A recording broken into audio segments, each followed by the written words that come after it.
Before I start this lesson, I'd like to give all praise and glory honor to Yahweh Ba'Hashem, Yahshai Ba'Hashem, Rakakodash, double on to the Apostle Elder Great Mill, Rule on T12, Shalom to 144,000 men that's pushing and believing in his word in all true sincerity.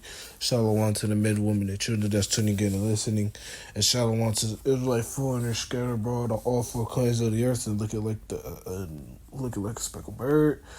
And shalom yet again, and Lord willing, this video will be edifying and quick and straight to the point. This is a continuation of the Plagues of Egypt videos that I've been doing. Yeah, I'm going to get into it. This is Exodus chapter 9 verse 1. Then the Lord said unto Moses, Go in unto Pharaoh and tell him, Thus saith the Lord Yahweh of the Hebrews, Let my people go, that they may serve me. You. For if thou refuse to let them go, I will hold and wilt hold them still. Verse 3, Behold, the hand of the Lord is upon the cattle, which is in the field, upon the horses, upon the asses, upon the camels, upon the oxen, and upon sheep, that there shall be very grievous mourning. And basically goes to show that the Lord was plaguing Egypt with these plagues. And you would think after the first 3-4 plagues, Pharaoh let the people go, but no, the Lord hardened his heart to show his power. This is verse 4. And the Lord shall sever between the cattle of Israel and the cattle of Egypt. It shall nothing die of the children of Israel. And yeah, basically the Lord made it seem, basically the Lord killed only the Egyptian cattle that the Egyptians was using, and the ones of the nation of Israel, the Israelites there that was dwelling in Egypt, the Lord didn't touch those cattle. In verse 5, and the Lord appointed a set time, saying, Tomorrow the Lord shall do this thing in the land. In verse 6, and the Lord did that thing on the morrow, and all the cattle of Egypt died, but the cattle of the children of Israel died, not one. Yeah, like I said, he killed all the cattle the Egyptians was using, not the ones the Israelites was using during this time.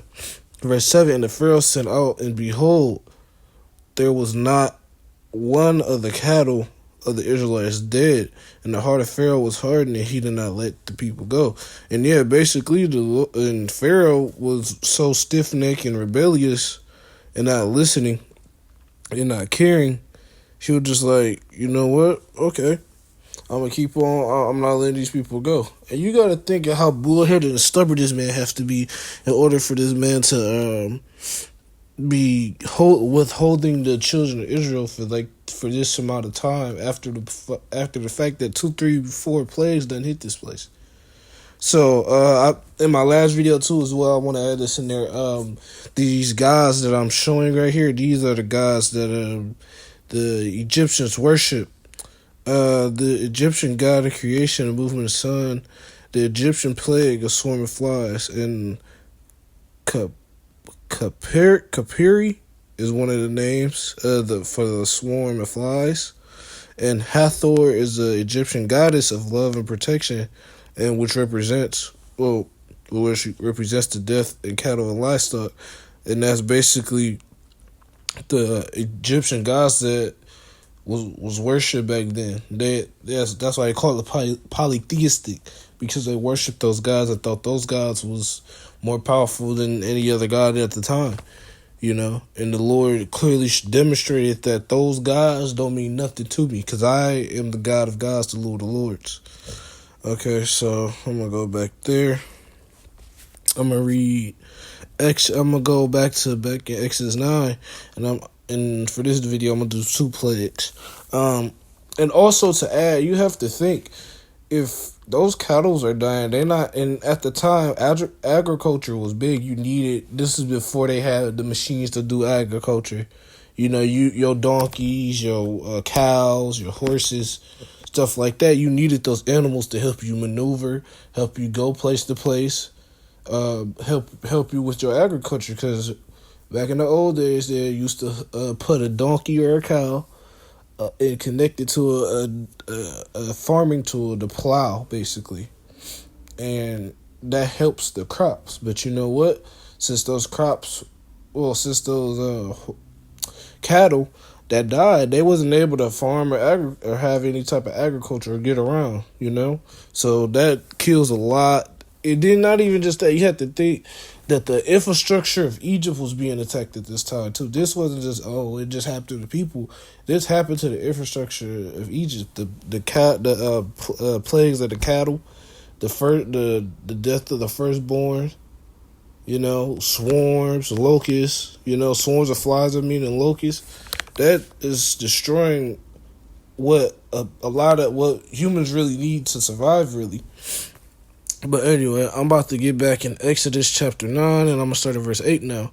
And this is the second plague. And the Lord said unto Moses and Aaron, Take to you handfuls of ashes of the furnace, and let Moses sprinkle it upon the heaven in the sight of Pharaoh. And it shall become small dust in the land of Egypt, and shall be a boil breaking forth of blands upon man and upon beasts and upon the land of Egypt. And boils are like them big sores. They if any of you had a boil, this is basically. I'll show you. I'll just show you. It's just better for me to show you at that point. Boil.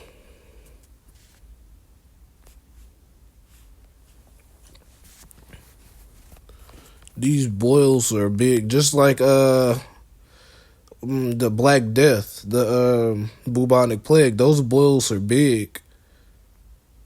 Ooh, that look nasty. Sit down. That look nasty.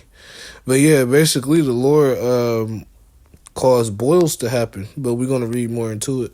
That's why in the bubonic plague. Oh yeah, let me search that up too. Black plague. Oh, no. The Black Plague. Oh, boils.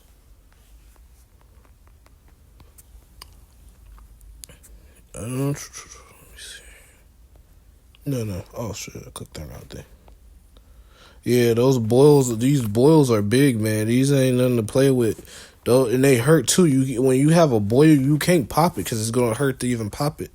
Well, you can pop it, but it's really gonna hurt. That's why if you have a boil, you put a piece of cloth in your mouth and squeeze on that cloth with your teeth and clench down on it because that boil hurts so bad.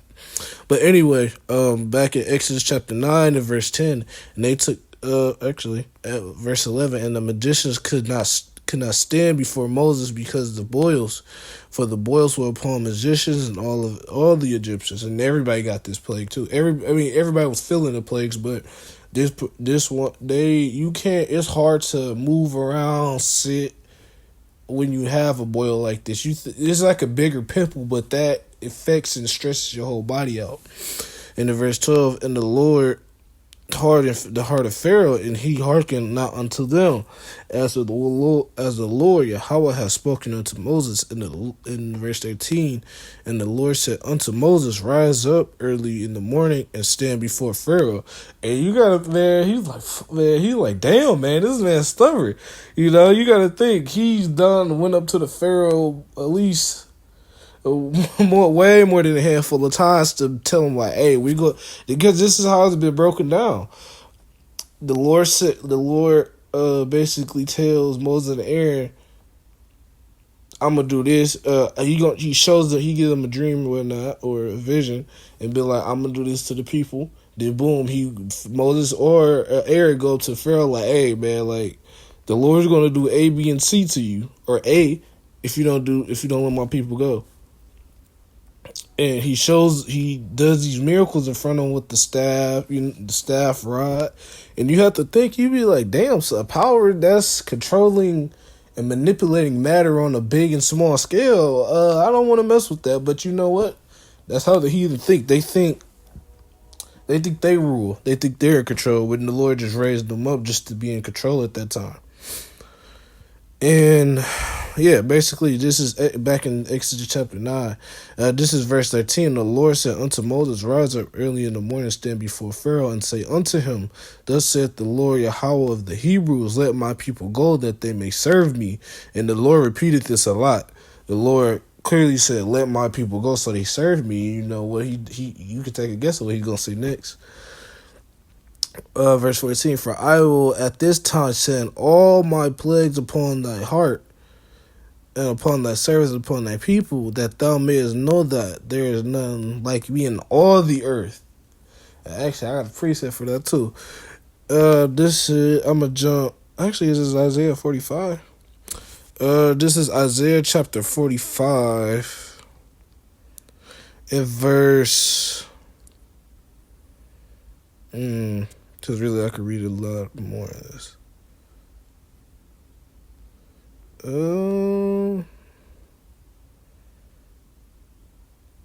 me see. Bear with me, Baba Kashaw. I'm going to find it. This is Isaiah chapter 45 and verse. This